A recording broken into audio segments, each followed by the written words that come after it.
Eu cheguei com 1.000 euros. E desses 1.000 euros, se eu não me engano, 300 e pouco era para pagar a inscrição da universidade. Mais 300 euros era o aluguel do quarto que eu dividia com outro rapaz. Por mês. Por mês. Fora isso, eu tive que comprar as comidas, pagar ticket de transporte, sei o quê. Eu sobrei tipo 200 euros. Eu passei 5 meses em Paris sem ter dinheiro fixo. E aí, como você sobreviveu? Não fiz o que vocês estão pensando. Mas eu sobrevivi. Foram muitas coisas que aconteceram que o universo colocou na minha vida e deu certo. A primeira coisa que aconteceu foi com uma semana que eu estava em Paris, uma cineasta de São Paulo estava fazendo um documentário e ela me entrevistou nesse documentário, que nunca foi ao ar, inclusive. E ela estava fazendo um segundo documentário para vender para programas de TV, que também nunca foi ao ar, que era uma moça provando comidas francesas. E isso durou 1 mês de gravação. Eu fiquei ajudando ela na produção de graça, porque eu gostava do universo e para mim... tá ali precisando de trabalho, a mulher ainda te chama para trabalhar de graça, o cinema mas no Brasil. Exatamente. Mas o que para mim era bom, a moça comia lá o prato, o que sobrava, ela dava para produção, era onde eu me alimentava.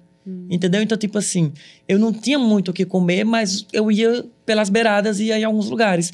O meu primeiro emprego mesmo em Paris foi 2 ao mesmo tempo. Eu fazia entrega de delivery sem carro. A moça falava brasileira. Ela falava pro povo que eu ia entregar de carro, não me dizia. E eu fazia entrega sem carro, ela me pagava 10 euros por entrega. Mas aí o que é que tá? Ela me dava 5 entregas. Então, às vezes, o que era pro dia todo, ela me dava tudo de uma vez. Eu levava várias sacolas pesadas. Chegava as comidas tudo ceia de fria. Natal. E levava de metrô, de ônibus, sem 4G, sem nada. Olhando o mapa de papel. Parece que era na Idade da Pedra, né? Mas foi há quase 10 anos. E aí, ela levando o mapa de papel para poder entregar e ganhar 10 euros, que só pagava o meu café ou o meu almoço, dependendo do horário. E aí, depois, comecei a fazer limpeza. Que era, eu substituía... Não era nem um trabalho fixo. Eu substituía uma funcionária quando eu estava de férias. E aí eu lavava 4 banheiros e cerca de 30 escritórios à noite.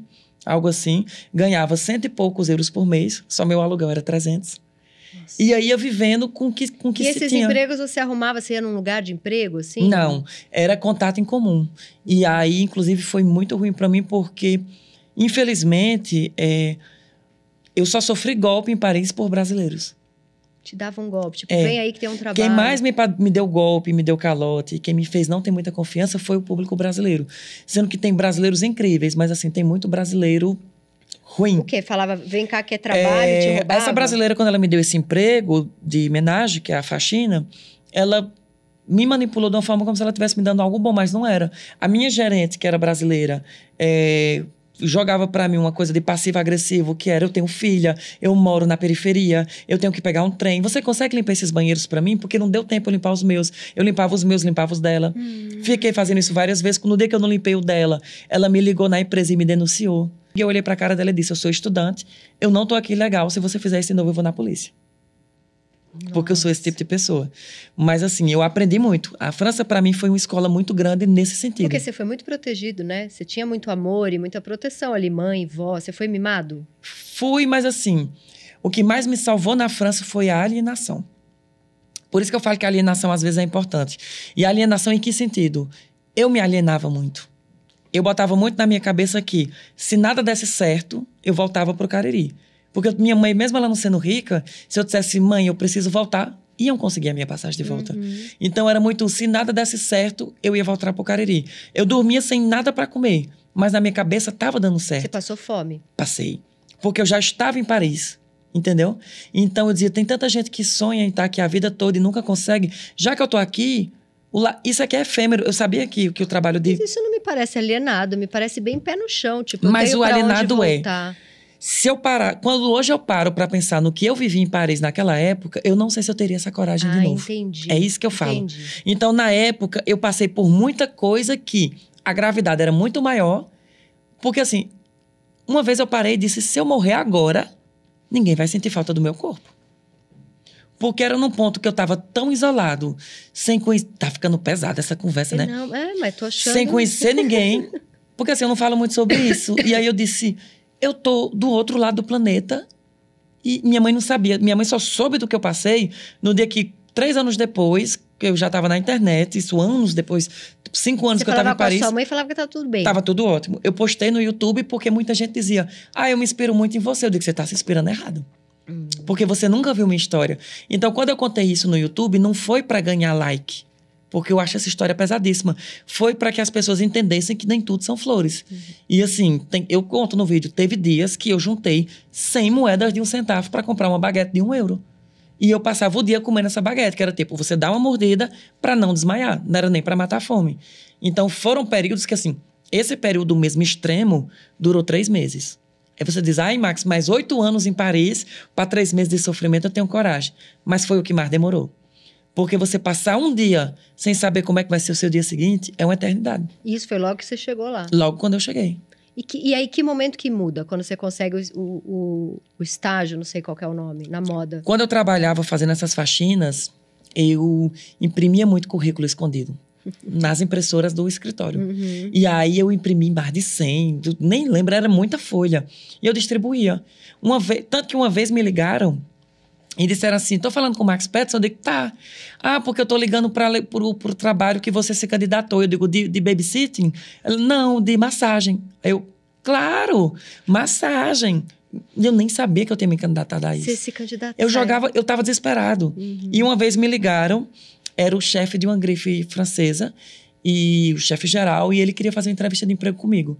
Não sei como, eu comi o francês mais ou menos na época, o cara se apaixonou pelo meu jeito e me botou na maior loja que tinha dentro da Europa, para trabalhar para eles. De vendedor. De vendedor. E assim, ser vendedor de luxo na França não é ser igual ser vendedor de um luxo de uma loja simples.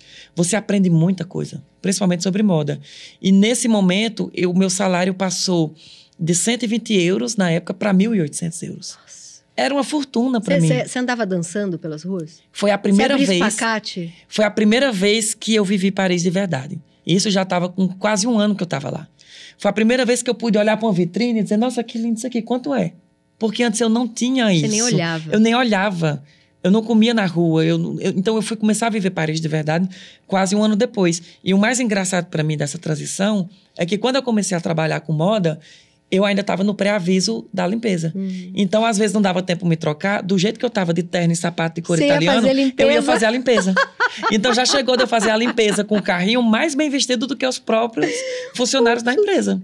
E vida que segue. E você continuou fazendo a limpeza? Por quê? Porque eu tinha contrato e eu tinha que fazer o pré-aviso. E você... Quando você... É uma pergunta... Porque eu sou muito panicada, né? Eu tenho, de fato, crise de pânico.